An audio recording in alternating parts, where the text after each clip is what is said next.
they may ask a question based on angle sum property of a triangle, that is angle A plus angle B plus angle C, which is equal to 180 degree. When pair of linear equations are parallel, then those equations have no solution, and also system is said to be inconsistent one. And a general form of linear equation in two variable is ax plus by plus c is equal to 0, and abc are a real number and a and b are both are not equal to 0. Hi, hello, once again, welcome you all. Welcome to a chapter wise analysis series. ಇಲ್ಲಿವರೆಗೂ ನಾವು ಕೆಲವೊಂದು chapters analysis complete ಮಾಡಿದ್ದೇವೆ. ಒಂದು chapters ಇಲ್ಲಿದೆ ನೋಡಿ. ಇದುವರೆಗೂ ಯಾರಾದರೂ ಈ ಒಂದು ಚಾಪ್ಟರ್ ಅನಾಲಿಸಿಸ್ ನೋಡಿಲ್ಲ ಅಂತ ಹೇಳಿದ್ರೆ ಮೊದಲಿಗೆ ಆ ಒಂದು ಚಾಪ್ಟರ್ ವೈಸ್ ಅನಾಲಿಸಿಸ್ ನ ಅಬ್ಸರ್ವ್ ಮಾಡಿ. Definitely 100% you get a very good confidence about that topic. ಫಸ್ಟ್ಗೆ ಅರ್ಥಮೆಟಿಕ್ ಪ್ರೋಗ್ರೆಷನ್ ಈ ಒಂದು ವಿಡಿಯೋ ಕೂಡ ಅಪ್ಲೋಡ್ ಆಗಿದೆ ಆಲ್ರೆಡಿ. ಈ ಒಂದು ವಿಡಿಯೋನು ಕೂಡ ನೀವು ನೋಡಬಹುದು. ಹಾಗೆ ನೆಕ್ಸ್ಟ್ ಕ್ವಾಡ್ರಾಟಿಕ್ ಈಕ್ವೇಷನ್ ಈ ಒಂದು ಚಾಪ್ಟರ್ ವೈಸ್ ಅನಾಲಿಸಿಸ್ ಕೂಡ ಅಪ್ಡೇಟ್ ಆಗಿದೆ. ಈ ಒಂದು ವಿಡಿಯೋ ನೀವು ಅಬ್ಸರ್ವ್ ಮಾಡಿ. You get a very good confidence and also very good idea. And very important one, that is an circle ಅಲ್ಲಿ 5 ಮಾರ್ಕ್ಸ್ ನ ಕೇಳಿದ್ದಾರೆ. ಸರ್ಕಲ್ಸ್ ಅಲ್ಲಿ 5 ಮಾರ್ಕ್ಸ್ ಕೇಳಿರೋದ್ರಿಂದ ಅಲ್ಲೂ ಕೂಡ ಚಾಪ್ಟರ್ ವೈಸ್ ಅನಾಲಿಸಿಸ್ ಮಾಡಿದೆ. Just go through that one, that is an very important one. Next one, coordinate geometry. This chapter wise analysis video also uploaded. And today in this class just I want to analysis a pair of linear equation in two variables. After that, very important one, introduction to trigonometry. ಈ ಒಂದು chapter ಬಗ್ಗೆ ಬಹಳ ವಿದ್ಯಾರ್ಥಿಗಳು ಕೇಳ್ತಾ ಇದ್ರು, ಹಾಗೆ ಅದನ್ನ ಮೊದಲಿಗೆ ಅಪ್ಲೋಡ್ ಮಾಡಿದ್ದೇವೆ. Please go through that. ಇನ್ನುವರೆಗೂ ಯಾರು ಈ ಒಂದು ವಿಡಿಯೋ ಸೀರೀಸ್ ನ ಅಬ್ಸರ್ವ್ ಮಾಡಿಲ್ಲ, ಜಸ್ಟ್ ಈ ಎಲ್ಲಾ ಚಾಪ್ಟರ್ ವೈಸ್ ಅನಾಲಿಸಿಸ್ ನ ಕೂಡ ಅಬ್ಸರ್ವ್ ಮಾಡಿ. And in this video session just I want to move to a pair of linear equation in two variable. First, initially just I want to know about the general form of pair of linear equation in two variable. An equation of the form ax plus by plus c which is equal to 0, where a b c are real number, and they give a one condition that a and b are both are not is equal to 0. ಇವಾಗ ಏನಾಗುತ್ತೆ, when a is equal to 0 means ಈ term ಕೂಡ 0 ಆಯಿತು. Next, b is equal to 0 means b into y plus c is equal to 0 into this term, or both the terms are 0, therefore only c is equal to 0 ಆಗುತ್ತೆ. Then this is not a linear equation. Therefore they give a condition that a and b are both are not is equal to 0, and this form we called as a linear equation in two variables. How many variables are here? Only x and y. These are the two variables are here, therefore we called as a linear equation in two variables. And what is the chapter name here? Pair of linear equation. Pair means what? Pair means two linear equations. Therefore general form of pair of linear equation in two variable is a1x plus b1y plus c1 which is equal to 0. Similarly, a2x plus b2y plus c2 which is equal to 0. And some notations are here where a1, a2, b1, b2 and c1, c2 are real numbers, and again they give a one condition that a1 comma b1 is not equal to 0. Similarly, a2 and b2 is not is equal to 0. ನಾ ಇಲ್ಲಿ ನಿಮಗೆ already ತೋರಿಸಿದ್ದೇನೆ. If a1 ಮತ್ತೆ b1 0 ಆಯಿತು ಅಂತ ಹೇಳಿದ್ರೆ ಏನಾಗುತ್ತೆ ಅಂತ ಹೇಳಿ already I show here. Therefore this is a general form of what? Linear equation in two variable, and also these are the pair of linear equation in two variable. You must remember this condition. After that, we want to solve those pair of linear equation. ಆ ಒಂದು equation solve ಮಾಡಬೇಕು ಅಂತ ಹೇಳಿದ್ರೆ main ಆಗಿ ನಿಮ್ಮ syllabus ಅಲ್ಲಿ ಇರುವಂತಹದ್ದು graphical method and also algebraic method. Graphical method ಇದೆ ಮತ್ತೆ ಆಲ್ಜಿಬ್ರಾಯಿಕ್ ಮೆಥಡ್ ಇದೆ. In that one important table ನಾ ಎಲ್ಲ ಒಂದು ಪಾಯಿಂಟ್ಸ್ನ ಕನ್ಸಾಲಿಡೇಟ್ ಮಾಡಿ ಈ ಒಂದು ಟೇಬಲ್ನ ಪ್ರಿಪೇರ್ ಮಾಡಿದ್ವಿ. ಮೇ ಬಿ ನಿಮಗೆ ಟೆಕ್ಸ್ಟ್ ಬುಕ್ಕಲ್ಲೂ ಕೂಡ ಇದೇ ರೀತಿ ಇದೆ. ಟೆಕ್ಸ್ಟ್ ಬುಕ್ಕಲ್ಲೂ ಕೂಡ just you go through that, ಅಲ್ಲೂ ಕೂಡ ಸಿಗ್ಬೋದು. ಅದನ್ನೆಲ್ಲ ಕನ್ಸಾಲಿಡೇಟ್ ಮಾಡಿ ಯಾವ ರೀತಿ ನಿಮಗೆ ಇಂಪಾರ್ಟೆಂಟ್ ಪಾಯಿಂಟ್ ಬೇಕು ಆ ಒಂದು ಪಾಯಿಂಟ್ಸ್ನ ಇಲ್ಲಿ ಲಿಸ್ಟ್ ಔಟ್ ಮಾಡಿದ್ದೀನಿ. ಓಕೆನಾ? ಫಸ್ಟ್ ಪಾಯಿಂಟ್, ಇಲ್ಲಿ 3 ಕಂಡೀಷನ್ಸ್ ಇದೆ. You must be remember. ಪ್ರತಿಯೊಂದು ಲೈನಲ್ಲೂ ಕೂಡ ಅವರು ಪ್ರತಿಯೊಂದು ಬಾಕ್ಸ್ ಕೂಡ ಒಂದೊಂದು ಕ್ವಶನ್ ಫಾರ್ಮ್ ಮಾಡ್ಬೋದು. ಅದು ಹೇಗೆ ಅಂತೇಳಿ ನೆಕ್ಸ್ಟ್ ಹೇಳ್ತೀನಿ. First basic point is very important one. First column which is related to a pair of equation. ನೋಡಿ ಇಲ್ಲಿ 2 ಲೈನ್ಸ್ ಇಂಡಿಕೇಟ್ ಆಗ್ತಿದೆ. ನಾನು ಈಕ್ವೇಶನ್ 1 ಮತ್ತೆ ಈಕ್ವೇಶನ್ 2 ಅಂತ ಹೇಳಿ ಎಲ್ಲ ಒಂದು ಗ್ರಾಫಲ್ಲಿ ಕೂಡ ನೊಟೇಷನ್ಸ್ ನ ಮಾಡಿದ್ದೀನಿ. This is along the x axis, this is along the y axis. Compare the ratio when they give equations like this. ಈ ತರ ಒಂದು ಪೇರ್ ಆಫ್ ಲೀನಿಯರ್ ಈಕ್ವೇಶನ್ಸ್ ಕೊಡ್ತಾರೆ. ಈಕ್ವೇಶನ್ ನ ಕೊಟ್ಟಾಗ ಏನಾಗಬೇಕು, just we want to compare the ratio when a1 divided by a2 which is not equal to b1 divided by b2. That time we come to conclusion that as these two pair of linear equations are intersecting each other. Clear? When they satisfy this condition, a1 divided by a2 which is not equal to b1 divided by b2, then we come to conclusion that yes, these pair of linear equations are intersecting each other. When those pair of linear equations are intersecting each other, then we have how many solutions? Yes, then we have only one solution. Therefore the result is what? Exactly one solution, unique solution. Only ಒಂದೇ ಒಂದು solutions ಇರುತ್ತೆ. And after that condition of a system. Condition ಏನಿರುತ್ತೆ? System is consistent one. ಒಂದೇ solution ಇದೆ. What is the result? System is consistent one. Is it clear? Yes. Come to next one. ಅವ್ರು ಯಾವ ತರ question ಕೇಳ್ಬಹುದು ಅನ್ನೋದನ್ನ next, ಈಗ 3 point ಹೇಳಾದ್ಮೇಲೆ ಹೌ ದೇ ಮೇ ಆಸ್ಕ್, ಅವ್ರು ಯಾವ ರೀತಿ ಕೇಳಬಹುದು ಅದನ್ನು ಕೂಡ just I explain here. Next one, when they give a linear equation, two linear equation means the pair of linear equation, when those equations satisfy this condition, a1 divided by a2 which is equal to b1 divided by b2 which is equal to c1 divided by c2, then we come to conclusion that ನೀವು graph ನೀವು diagram draw ಮಾಡದೇನೆ conclusion ಗೆ ಬರ್ಬೋದು. What is the conclusion? Yes, those pair of linear equations are coincident one. Coincident means ಎರಡು ಕೂಡ ಇಲ್ಲಿ ತೋರಿಸಿದೆ ನೋಡಿ, ಓವರ್ಲ್ಯಾಪ್ ಆಗಿದೆ, ಒಂದ್ರ ಮೇಲೆ ಒಂದು ಓವರ್ಲ್ಯಾಪ್ ಆಗಿರುತ್ತೆ, ಕೋಇನ್ಸಿಡೆಂಟ್ ಆಗಿರುತ್ತೆ. And how many solutions are here? Infinitely many solutions. ಇಲ್ಲಿ ಪ್ರೀವಿಯಸ್ ಅಲ್ಲಿ ಎಕ್ಸಾಕ್ಟ್ಲಿ ಇಂಟರ್ಸೆಕ್ಟ್ ಆಗಿರುತ್ತೆ ಎರಡು lines. This is the first one, this is the second one. Means only one solution, exact ಆಗಿ ಒಂದೇ ಒಂದು ಪಾಯಿಂಟ್ ಅಲ್ಲಿ ಇಂಟರ್ಸೆಕ್ಟ್ ಆಗಿರುತ್ತೆ.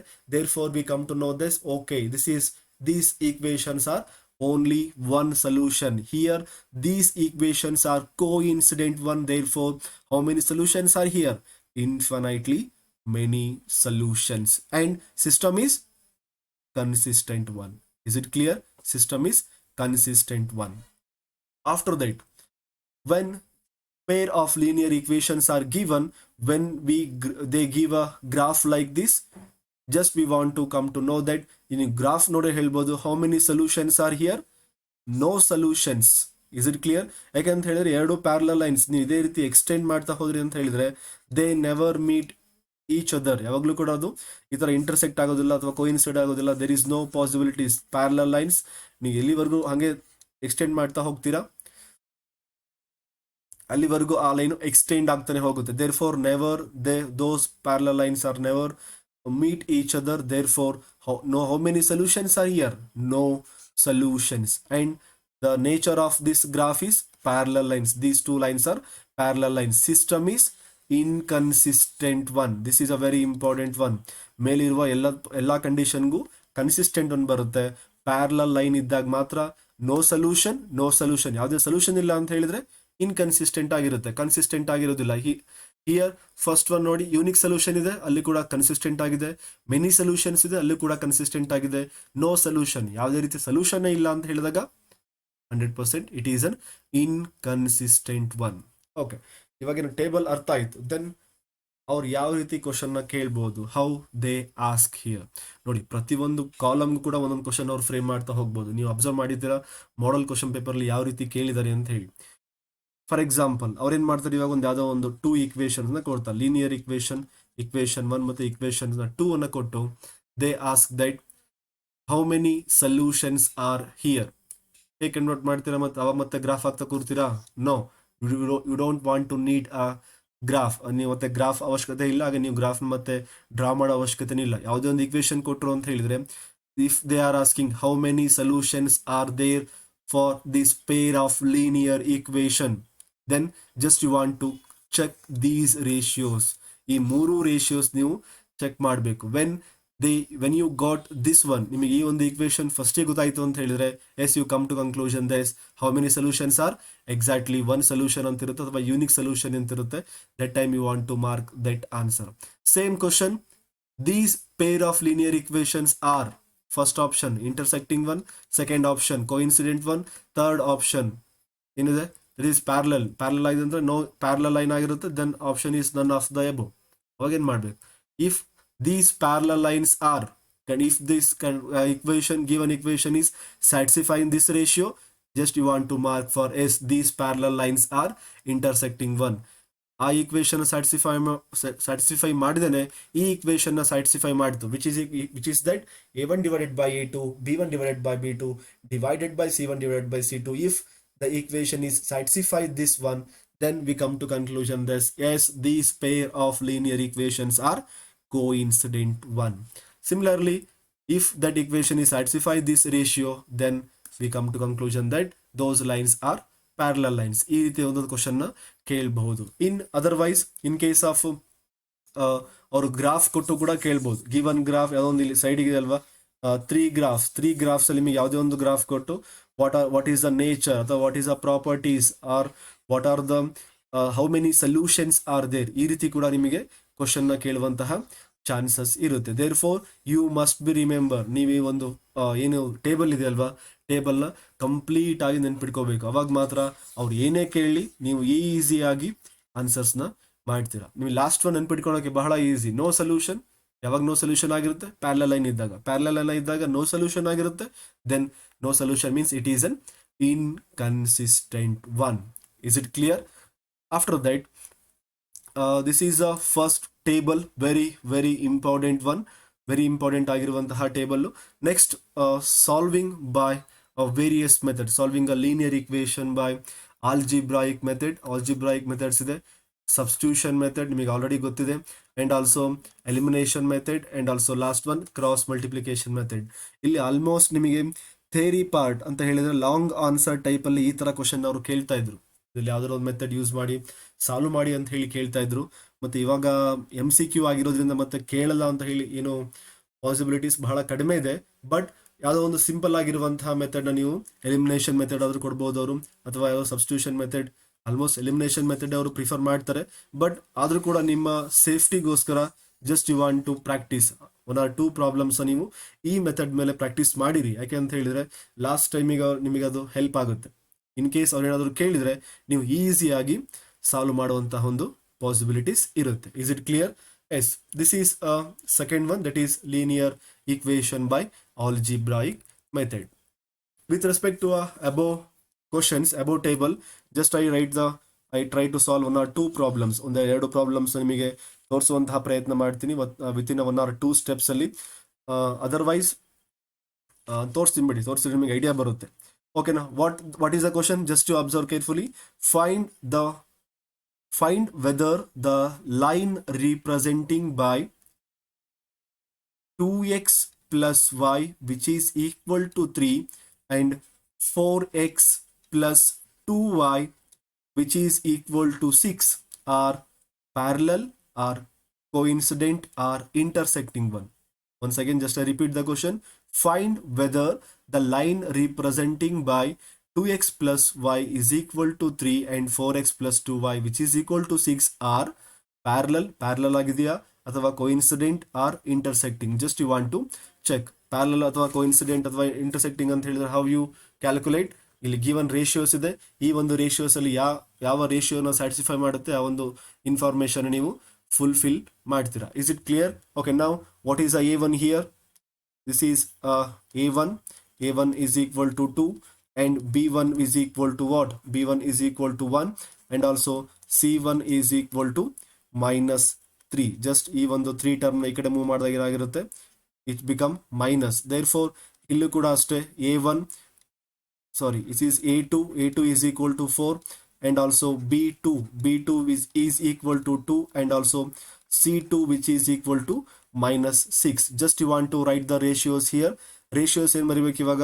A1 divided by A2 which is equal to B1 divided by B2 which is equal to C1 divided by C2. A1 ಅಂತ ಹೇಳಿದ್ರೆ A1 value is 2 here, A2 is equal to how much? 4 and B1 value is 1 here, B2 value is 2 and C1 value is minus 3 here, C2 value is minus 6. Just to simplify all the terms, 2 ones are 2 2s are, therefore it is an 1 by 2 which is equal to 1 by 2 ಹಾಗೆ ಇದೆ, the very simplest form.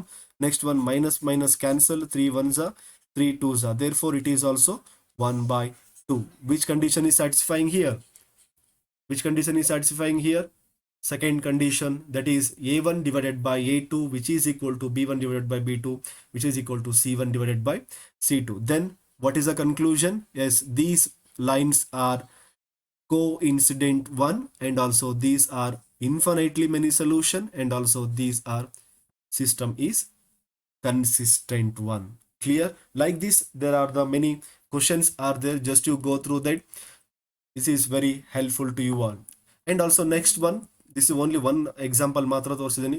ಇದೇ ರೀತಿ plenty of the equations ಇದೆ, ಈ ಥರ short form ಕೊಡ್ತಾರಷ್ಟೇ. ನೀವು ಎಕ್ಸಾಮಲ್ಲಿ ಈ ಥರ ಮತ್ತೆ ಬರೀತಾ ಟೈಮ್ ವೇಸ್ಟ್ ಮಾಡೋಕ್ಕೆ ಹೋಗಬೇಡಿ, ಓಕೆನಾ? ಎಷ್ಟು ನೀವು ಪ್ರಾಕ್ಟೀಸ್ ಮಾಡ್ತೀರ ಅಷ್ಟು ಬೇಗ ನೀವು ಗಿವನ್ ವ್ಯಾಲ್ಯೂಸ್ ಈ ಒಂದು ರೇಷಿಯೋಗೆ ನೀವು ಸಬ್ಸ್ಟಿಟ್ಯೂಟ್ ಮಾಡ್ತಾ ಹೋಗ್ಬಿಟ್ರಿ ಅಂದರೆ ಈಸಿ ಆಗುತ್ತೆ. Is it clear? ಟೈಮ್ ಇತ್ತಪ್ಪ ಅಂತ ಹೇಳಿದ್ರೆ ಮಾತ್ರ ನೀವು ಈಸಿಯಾಗಿ ಈ ಥರ ಬರೀತಾ ನೀವು ಸಬ್ಸ್ಟಿಟ್ಯೂಟ್ ಮಾಡ್ತಾ ಹೋಗ್ಬೋದು. Is it clear? Now and also very important last one, this is also one table. ಒಂದು ಯಾವುದೋ ಇಂಪಾರ್ಟೆಂಟ್ ಬುಕ್ಕಿಂದ ಅದನ್ನು ಪಿಕ್ ಮಾಡಿ ನಿಮಗೆ ಹೆಲ್ಪ್ ಆಗುತ್ತೆ ಅನ್ನೋ ಒಂದೇ ಕಾರಣಕ್ಕೆ ಜಸ್ಟ್ ಐ ಪುಟ್ ಹಿಯರ್. ಈ ಒಂದು ಟೇಬಲ್ನ ಕೂಡ please go through all the points. ನಿಮಗೆ ಲಾಂಗ್ ಆನ್ಸರ್, ಎಸ್ಪೆಷಲಿ ಥಿಯರಿ ಎಕ್ಸಾಮಲ್ಲಿ ಲಾಂಗ್ ಆನ್ಸರ್ ಸಾಲ್ವ್ ಮಾಡುವಾಗ ಈ ಒಂದು ಕಾನ್ಸೆಪ್ಟ್ ಬಹಳ ಯೂಸ್ ಆಗ್ತಾ ಇತ್ತು. ಆದರೂ ಕೂಡ ನಿಮಗೆ ಯೂಸ್ ಆಗುತ್ತೆ ಅನ್ನೋ ಒಂದೇ ಕಾರಣಕ್ಕೆ just I put here. Afterwards ಇಲ್ಲಿ ಯಾವ ಕ್ವಶನ್ನ ಕೇಳಬಹುದು, ಈ ಒಂದು ಕ್ವಶನ್ ಅವರು ಕೇಳ್ಬೋದು. ನಿಮಗೆ ನೋಡಿದ ತಕ್ಷಣ ಫಿಸಿಕ್ಸ್ ಅಂತ ಅನಿಸುತ್ತೆ, ಬಟ್ ದೇ ಮೇ ಆಸ್ಕ್. ಯಾಕೆಂತ ಹೇಳಿದ್ರೆ ಈ ಒಂದು ಟೇಬಲ್ ಈ ಒಂದು ಟಾಪಿಕಲ್ಲಿ ಆಲ್ಮೋಸ್ಟ್ ಯಾವ ಒಂದು ಕ್ವಶನ್ಸ್ ಕೂಡ ಕೇಳುವಂತಹ ಪಾಸಿಬಿಲಿಟೀಸ್ ಇಲ್ಲ. Because lengthy questions, age problems ಅಥವಾ ಫ್ರಾಕ್ಷನ್ ಪ್ರಾಬ್ಲಮ್ಸ್ ಈ ಥರದ್ದೆಲ್ಲ ಲೆಂದಿ ಕ್ವಶನ್ಸ್ ಆಗಿರೋದ್ರಿಂದ ಅವರು ಕೇಳುವಂತಹ ಚಾನ್ಸಸ್ ಕಡಿಮೆ ಇರುತ್ತೆ. ಕ್ಲಿಯರಾಗಿ ಹೇಳ್ತೀನಿ, ಕೇಳಲ್ಲ ಅಂತ ನಾನು ಯಾವತ್ತೂ ಹೇಳ್ತಿಲ್ಲ, ಕಡಿಮೆ ಇರೋದ್ರಿಂದ ಅದರಲ್ಲೂ ಕೂಡ ಬಹಳ ಈಸಿಯಾಗಿ ಕೇಳ್ಬೋದು. ಯಾವುದಿಲ್ಲಿ ಸ್ಪೀಡು, ಡಿಸ್ಟೆನ್ಸು, ಟೈಮ್ ಇದೆ, ಈ ಒಂದು ಫಾರ್ಮುಲಾ ಬೇಸ್ ಮೇಲೆ ಕೇಳ್ಬೋದು. And also problem based on commercial mathematics ಇಲ್ಲೂ ಕೂಡ ಕೇಳ್ಬೋದು. And also very important one, that is angle sum property of a triangle. Very important one, please remember this one, angle sum property of the triangle. If we already know that angle sum property means this is angle A, this is angle B, this is angle C. Angle sum of these three angle is equal to how much? Is equal to 180 degree in case of triangle. This is a very important one. Based on this equation they may ask here. And also one more important one, in case of parallelogram, what are the condition here?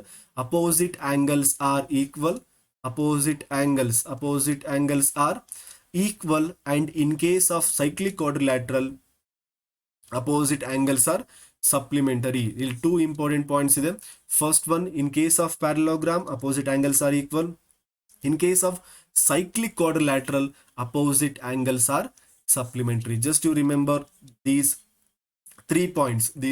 First point, angle sum property, parallelogram, cyclic quadrilateral.